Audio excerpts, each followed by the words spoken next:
Hi, I'm Bill Bradley. Join me for a recent excerpt of American Voices.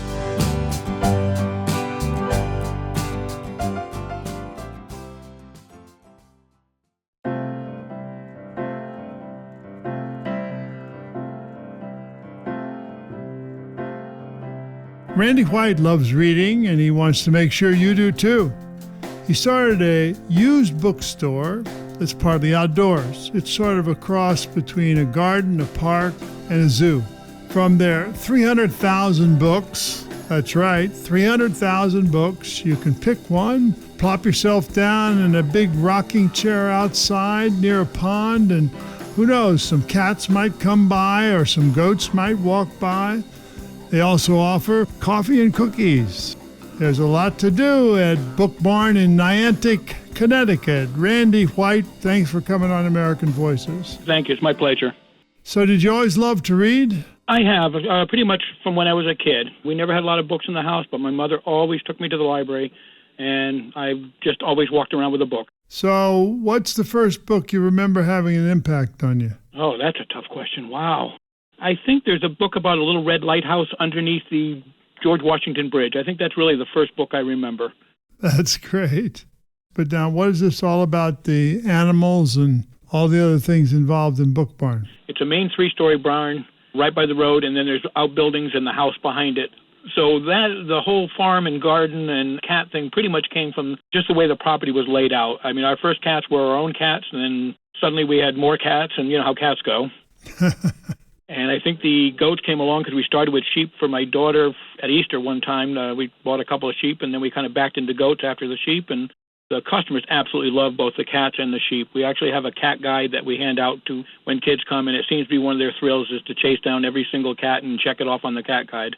So the goats and the cats have names? They do. The goats are Feely and Teddy. Teddy. Yep. Uh-huh. And the cats that we have that are on our cat list are, we got Evan Rude, we've got Speck, we have Mao, which is M-A-O, and we have Pipkin. You got a lot of cats. We got a lot of cats. Yep, probably 14 altogether. So are they drawn to people who are reading? Do they disturb, or they just are there? And some of them will just lay down. If you bring a picnic lunch, they will crawl up and sit with you. A lot of times you'll see people sitting with a cat in their lap. Some are more friendly than others, but, you know, that's their choice. And then every once in a while a child will come in and they'll run and hide a little bit because, you know, they do get tired of getting chased once in a while. Yeah. So you think this really encourages people to read, this kind of unusual setting? I do. We have kids crying when they leave here, and sometimes it's because we have the little plastic cars to ride on. Sometimes it's the goats. But any way that we can put into a kid's mind that a bookstore is a great thing, to me, it's worth it. I mean, that's the real key. I hate to see a kid cry, but when they're crying because they're leaving a bookstore, that's not a bad thing. And 300,000 titles for children? Are they all children's books? No, we have quite a few. We have thousands and thousands of kids' books. In fact, that's one of the fastest growing markets right now for us is both the teen and children's section. During the summer, we were buying an average of about 15,000 books coming into the store, and probably 20% of that is kids' books.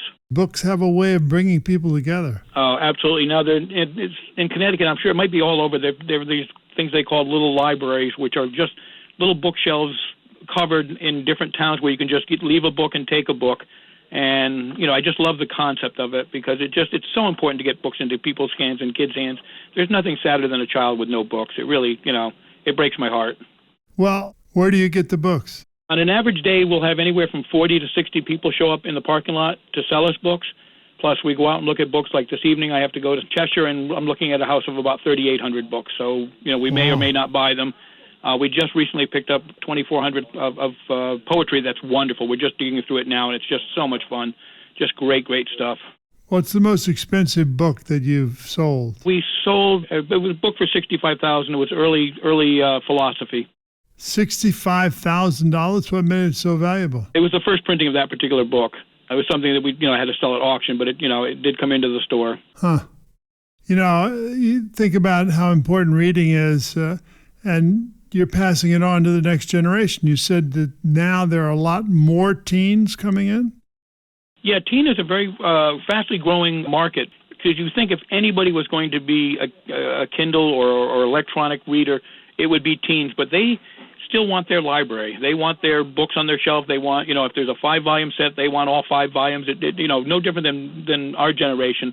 When you buy books, are you actually going through, you mentioned 3,800 books. Are you going through 3,800 books looking for first editions, or are you buying the whole thing, or are you depending on the owner to point out what he or she thinks is the valuable book? No, we go through them. I've been doing this long enough. I've probably looked at 30 million books over the years. 30 so a million? lot of times I can, you can just by a color or a look, you can see a book.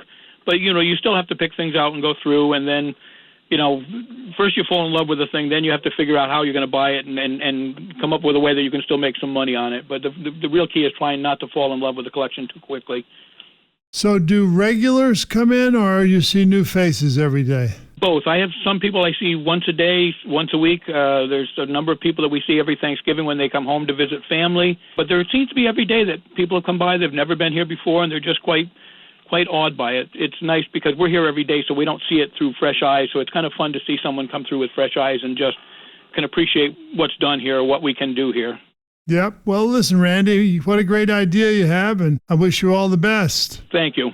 I mean, reading opens up a whole new world to us, and you're certainly helping many, many Americans learn and discover the world through books. And if you're ever in this direction, stop in and see us, please. You better believe it. I'm coming for the coffee and cookies. There you go. Okay. If you're in Niantic, Connecticut sometime, go by and see Randi White at the Book Barn and have a cup of coffee and pet a goat and read a good book. Find out more, put down the book for just one moment and visit our Facebook page. And while you're there, tell us what you're reading. It's facebook.com/American Voices with Senator Bill Bradley. I'm in a book. I was just dropped into your arms.